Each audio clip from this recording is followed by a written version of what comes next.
প্রিয় মিলিটারি ভাইয়েরা, 5 আগস্ট যখন হাসিনা গুলির অর্ডার করছিল, আমরা জানি আপনারা সেই অর্ডার বাস্তবায়ন করেন নাই। আপনারা ক্ষমতার দিকে না তাকিয়ে জনতার কাতারে নেমে এসে আপনারা এই 5 আগস্ট বাস্তবায়ন করেছেন।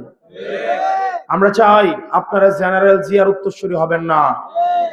ওই যে জেনারেল জিয়া, এই জিয়া আপনার যে এখন গুম খুনের যে হত্যাকাণ্ড এখন ইয়াতে আছে আইসিটিতে, যার হচ্ছে ট্রাইব্যুনালে যার বিচার হচ্ছে, যে গুম খুন হত্যাকাণ্ড করেছে না, করেছে কিনা, করেছে কিনা?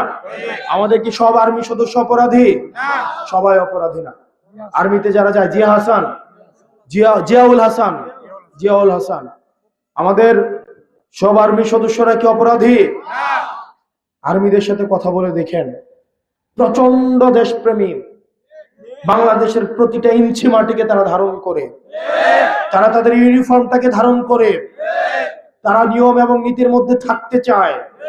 কিন্তু কতিপয় হাতে গোনা কয়েকজন পথভ্রষ্ট অফিসারের কারণে বিগত 3টা ইলেকশনে আর্মিকে নিশ্চুপ থাকতে হয়েছে।